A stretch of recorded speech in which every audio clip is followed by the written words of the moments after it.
شهر رمضان الذي أنزل فيه القرآن هدى للناس وبينات من الهدى والفرقان.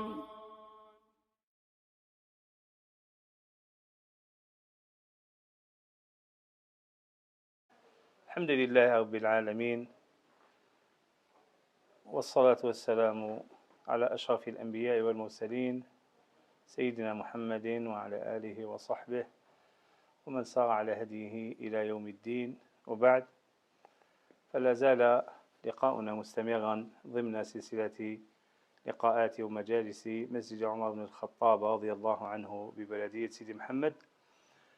والغنيمة اليوم أننا سنلتقي بإذن الله تعالى بفضيلة الشيخ الأستاذ الدكتور محمد بوزيان، أستاذ جامعي والمدير العام لديوان الوقف والزكاة. فأهلا وسهلا ومرحبا بك أستاذنا الفاضل. السلام عليكم ورحمة الله وبركاته. بارك الله فيكم، شكرا على الاستضافة. بارك الله فيك أستاذي ومديري السابق في هذا المجلس، في هذا اللقاء المفتوح، ونحن في آخر أيام أو في الأيام الأخيرة والليالي الأخيرة من رمضان. يعني كلمة توجيهية للمسلمين في ختام هذا الشهر العظيم. بسم الله الرحمن الرحيم، والصلاة والسلام على أشرف المرسلين سيدنا محمد وعلى آله وصحبه وسلم تسليما إلى يوم الدين. اللهم لك صمنا وعلى رزقك أفطرنا، ذهب الظمأ وابتلت العروق وثبت الأجر إن شاء الله. تقبل الله صيامكم وقيامكم وجميع أنتم وجميع المشاهدين لهذه الحلقة. أحييكم بتحية الإسلام، السلام عليكم ورحمة الله تعالى وبركاته. والله في ليلة قبل ليلة القدر، قبل ليلة 27 من رمضان، نلتقي في هذه البقعة الطيبة، في هذا المسجد المبارك، مسجد عمر بن الخطاب رضي الله عنه وأرضاه. هذا مسجد عمر بن الخطاب هو تاريخ يسجل حلقات كثيرة مضت على هذا البيت، عند الله عز وجل محصية، وعند البشر نساها كثير من الناس. والله عز وجل سبحان الله قال في رمضان أنه أيام معدودات، والأيام المعدودات للدلالة على أنها تمر بسرعة سريعة جدا. الصالحون والعلماء سابقا يقسمون الأيام إلى، قال هناك يوم مفقود، ويوم مشهود، ويوم موعود، ويوم ممدود. فاليوم المفقود هو اليوم الذي مضى، فكلما مضى يوم مضى بعضك، كما قال الحسن البصري رضي الله عنه وأرضاه: يا ابن آدم ما أنت إلا مجموعة أيام، كلما مضى يوم مضى بعضك. فالذي مضى فهو قد فقد، نجح فيه من نجح ورصب فيه من رصب. واليوم المشهود هو اليوم الذي حاضر، مثل هذه الساعة. ما من يوم، كما قال الحسن البصري كذلك: ما من يوم ينشق فجره إلا وينادي ويقول: أنا يوم جديد وعلى عملك شهيد، فاغتنم مني فإني إذا مضيت لا أعود إلى يوم القيامة. فهذا يوم مشهود يشهد على عملك، ويشهد على حركتك، ويشهد على ما قدمت في هذه الدنيا، يشهد على سعيك، وأن ليس للإنسان إلا ما سعى. وهناك يوم موعود، وأن سعيه سوف يرى، وهو اللقاء مع رب العالمين.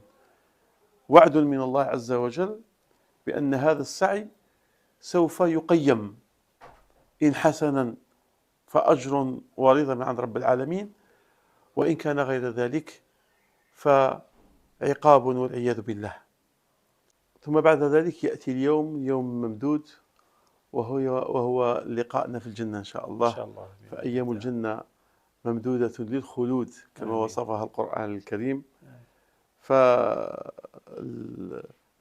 والشجاع هو من استثمر في هذه الأيام لينال رضا رب العالمين، وبالتالي ينال ذلك اليوم الممدود. نعم، بارك الله فيك شيخنا على هذه الذكرى. لكن للأسف مما يشاهد حتى في تحري بعض الطاعات، تجد الناس يعني في تحري ليلة القدر يهتمون بالمظهر، بعلاماتها، بتحصيلها، برؤيتها عن العمل فيها. فهل من نصيحة في ذلك؟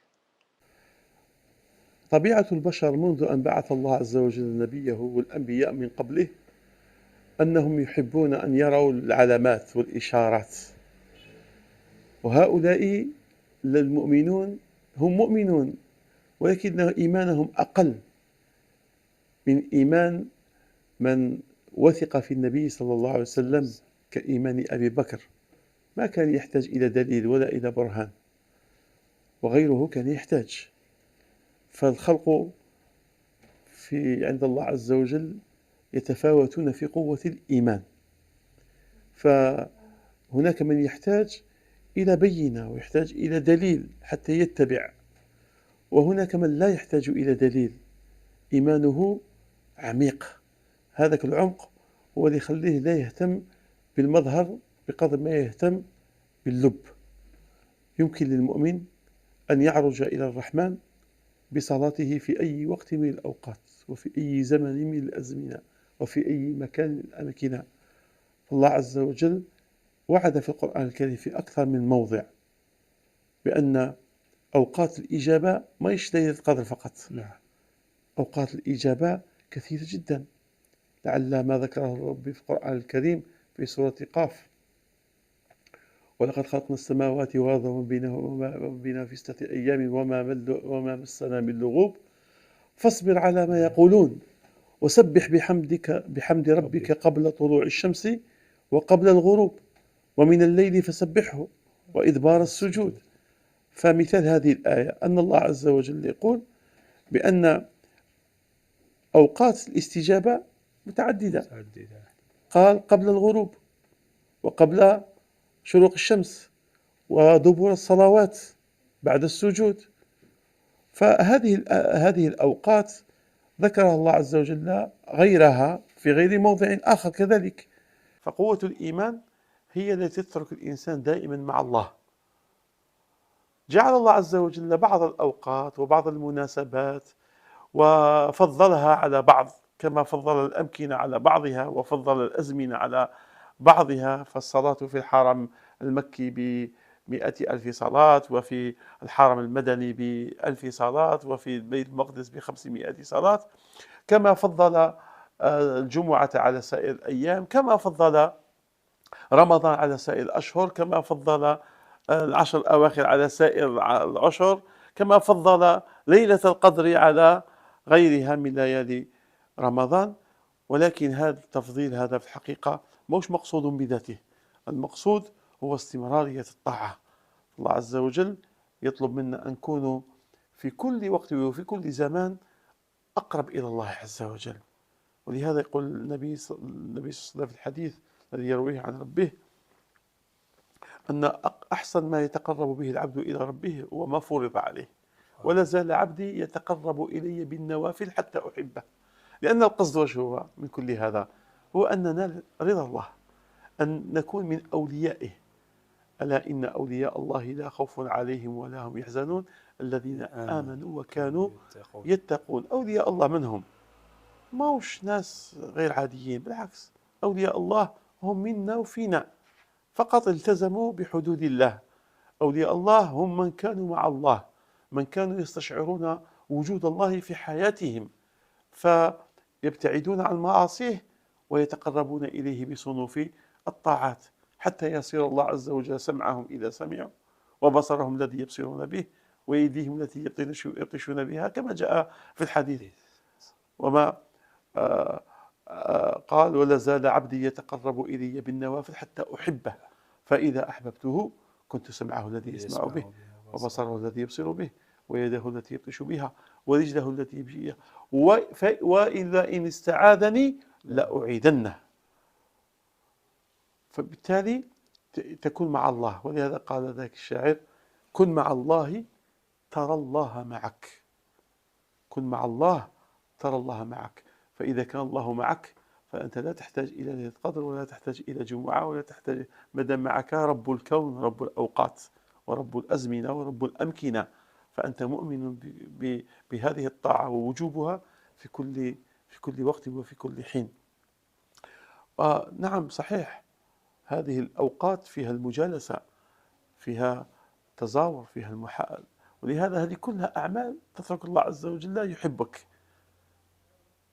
وجبت محبتي للمتجالسين فيه، وللمتبادلين فيه، وللمتزاورين فيه، ولهذا الصنوف أن تكون الطرق التي تؤدي بك إلى محبة الله عز وجل كثيرة جدا.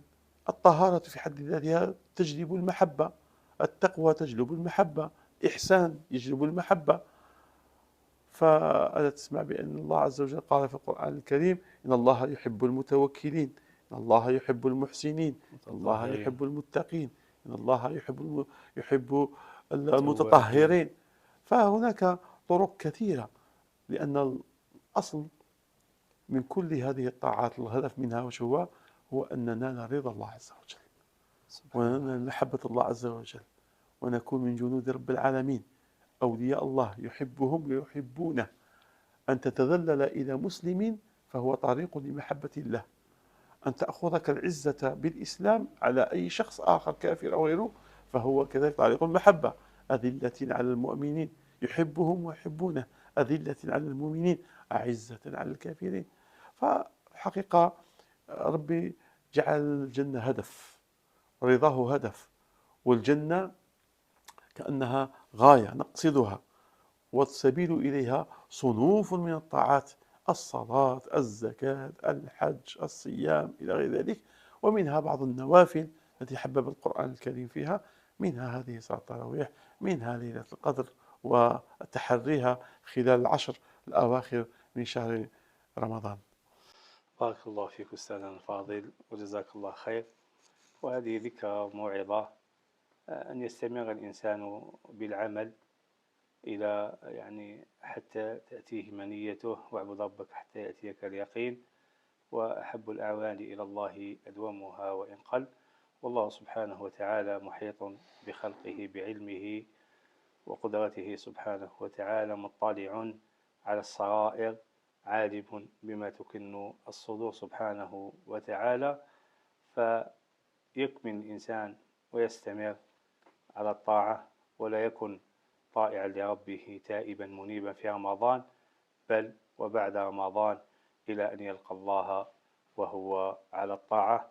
بارك الله فيك أستاذي الفاضل، وشكر الله لك قبولك الدعوة وهذه الفوائد. وإلى لقاء آخر بإذن الله تبارك وتعالى. أسأل الله سبحانه وتعالى أن يوفق الجميع لما يحب ويرضى. اللهم إنك عفو تحب العفو فاعف عنا. والحمد لله رب العالمين. والسلام عليكم ورحمة الله وبركاته.